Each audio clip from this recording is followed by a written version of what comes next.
Alors que le mois de novembre vient de commencer, des sorties importantes avec Call of Duty ou encore Anno 117, mais aujourd'hui on va se permettre un petit regard en arrière pour admirer les jeux les plus marquants du mois précédent. L'idée est simple, un classement des meilleurs jeux d'octobre, basé sur leur score métacritique, qui reste pour moi un certain gage d'objectivité, même si, soyons honnêtes, parfois on peut avoir quelques doutes. On va donc voir si les AAA qui étaient annoncés font partie de ce classement, ou si l'on va pouvoir découvrir des pépites que l'on n'aurait jamais soupçonnées. Si ce genre de concept te plaît, n'hésite pas à laisser un petit like et même à t'abonner, ça me donne énormément de force pour la suite. Allez, c'est parti, voici le top 10 des meilleurs jeux du mois d'octobre. On commence avec la 10e position, j'appelle le grand l'unique, The Outer Worlds 2, sorti à la toute fin du mois d'octobre. On y retrouve ici un jeu complètement barré, avec un humour plutôt dark et des mégacorpos qui en prennent plein la tronche. On est ici dans un futur alternatif, où justement ces mégacorps dominent l'univers. On incarne ici un colon cryogénisé, réveillé dans le système stellaire d'Arcadia, où l'objectif ici est de sauver ce qu'il reste de notre équipage, et comprendre pourquoi la colonie d'Arcadia tourne au désastre. Dans les points forts, on retrouve une écriture solide, des dialogues bien calibrés, une personnalisation de personnages riche et une progression d'ensemble meilleure que le premier opus, avec beaucoup de choix différents qui impacteront notre histoire. Dans les points négatifs, on retrouve souvent un système de combat où le rythme pas toujours à la hauteur, une exploration un peu monotone, des espaces parfois vides entre les points d'intérêt, quelques bugs par-ci par-là, et certains parlent même de certains aspects RPG un peu light. Et donc pour tout ça, il a obtenu un Metascore de 83 avec une note utilisateur de 6,9 sur 10, ce qui fait quand même un peu mal. Si jamais il vous tente, il est disponible sur le Game Pass, personnellement, je me tâte encore.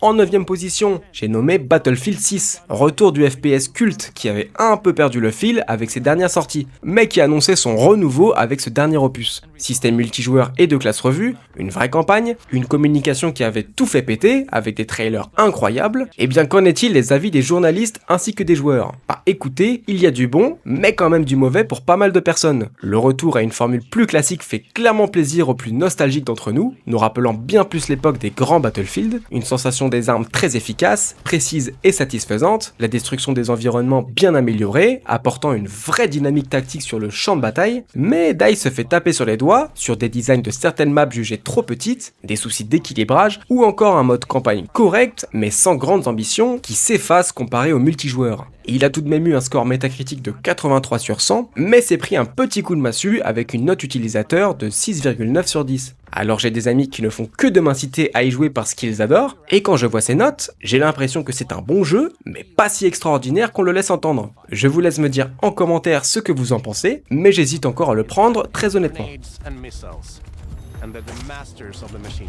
En 8ème position, et là c'est tout de même assez surprenant, Angry Video Game Nerd 8 bits. Qu'est-ce que c'est? On dirait un jeu Megaman des années 80, alors que ça n'a même pas un mois. Et c'est pas le premier de ce genre, il y a bien eu d'autres épisodes de cette même licence. Il est décrit par la critique comme un hommage très réussi à l'univers de Angry Video Game Nerd, le gameplay 2D rétro est solide, l'expérience est fun et enthousiasmante, mais le jeu est jugé comme plutôt court, la difficulté pas toujours au rendez-vous, c'est pour ça qu'il a eu le droit à 84 sur 100 et une note utilisateur de 6,4, ce qui nuance beaucoup sa note ici. Honnêtement, ce n'est pas pour moi, mais qui sait, peut-être que ça vous chauffera.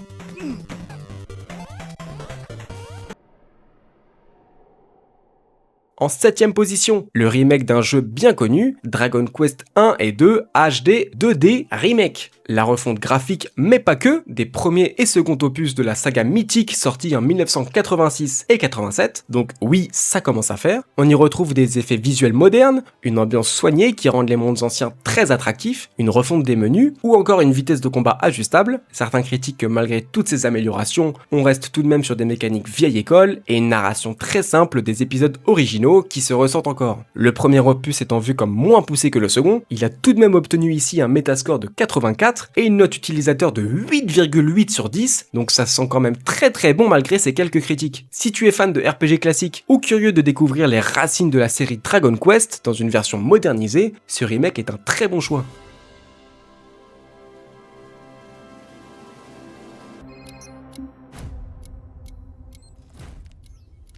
Place à la 6ème position pour les fous de comics et de super-héros. Ça s'appelle Dispatch, ici pas de cape, pas de baston dans les airs. Vous incarnez Robert Robertson, ancien super-héros connu sous le nom de Mechaman. Après la destruction de son armure, il se retrouve coincé derrière un bureau dans une entreprise chargée d'envoyer d'autres héros en mission à travers la ville. Le concept est génial, on passe de la gloire du terrain à la routine de bureau, et c'est là que le jeu trouve toute sa force. Il raconte la vie d'un homme brisé qui tente de rester utile, tout en gérant un système complètement absurde. On a droit ici à une aventure narrative à choix multiples, avec des décisions morales qui influencent les relations entre les personnages. Mais attention, il y a aussi une vraie dimension stratégique. Il faut envoyer les bons héros sur les bonnes missions, gérer leurs compétences, leur morale, et surtout survivre au chaos administratif qui s'enchaîne. Visuellement, c'est superbe, animation stylisée, direction artistique élégante, et surtout un doublage de très haut niveau, avec Aaron Paul dans le rôle principal. Les points forts sont clairs, une écriture soignée, des dialogues percutants, un ton entre humour et émotion, et une gestion parfaitement intégrée à la narration. Pour ce qui est des points faibles, certains trouvent que les choix manquent parfois d'impact, que le rythme varie selon les épisodes, et que le format épisodique peut sembler trop court.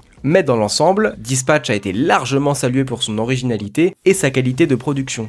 Il a tout de même obtenu un Metascore de 84 avec une note utilisateur de 9,3, ce qui est assez exceptionnel. I thought we were playing Magic the Gathering tonight.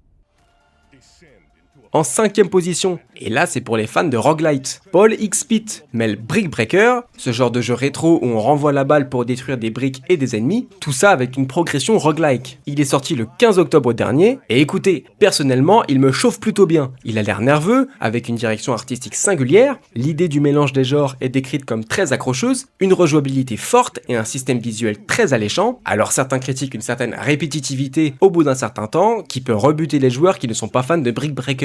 Mais dans l'ensemble, franchement, il n'y a pas tant de négatifs qui ressort que ça. Il a obtenu un Metascore de 85, donc solide, et une note utilisateur de 8,7 sur 10. Donc honnêtement, je pense que si vous kiffez les roguelites, vous ne pouvez pas vous tromper. Il est en plus disponible sur la Game Pass, donc que demander de mieux?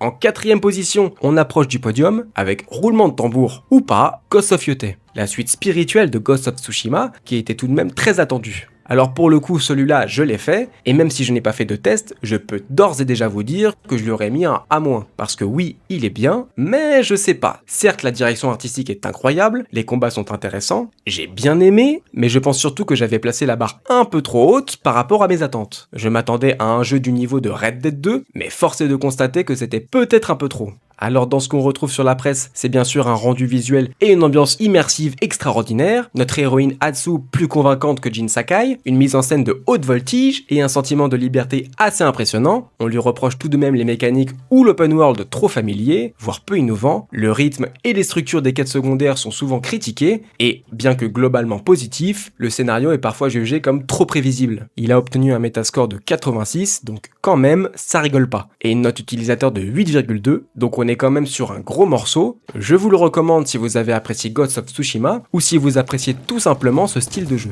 Let's see how she uses these weapons in the field. Searching for leads on...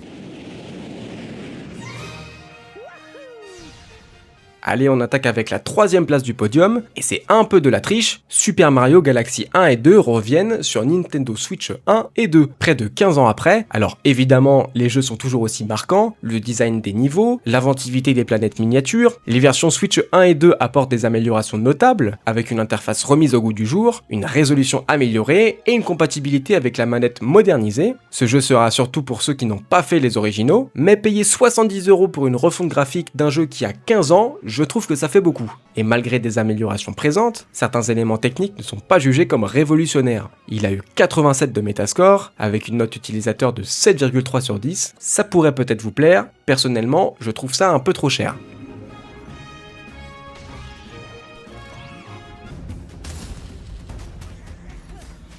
Allez maintenant le top 2, la médaille d'argent avec Absolum. Amis fans de roguelite, vous n'allez pas être déçus. Un style 2D qui ne vous laissera pas indifférent, une direction artistique mêlant dessin animé et fantaisie sombre, les animations sont fluides, les combats explosifs, avec même une possibilité d'y jouer en coopération. Du côté des points forts, on parle d'un gameplay fluide, d'une direction artistique somptueuse et d'un équilibre parfait entre nostalgie et modernité. Quelques critiques notent que le scénario reste assez basique, que certains éléments de progression sont un peu répétitifs et que le dernier acte du jeu est moins fort que le reste, mais dans l'ensemble, Absolum a mis tout le monde d'accord, c'est l'un des meilleurs beat'em up modernes, avec une patte visuelle unique et un vrai savoir-faire à la française. Si vous aimez les jeux comme Hades ou encore Dead Cells, Absolum coche toutes les cases, de l'action, du style et une magie qui fait vraiment effet. Et pour toutes ces raisons, il a obtenu un score métacritique de 87 avec une note utilisateur de 8,2.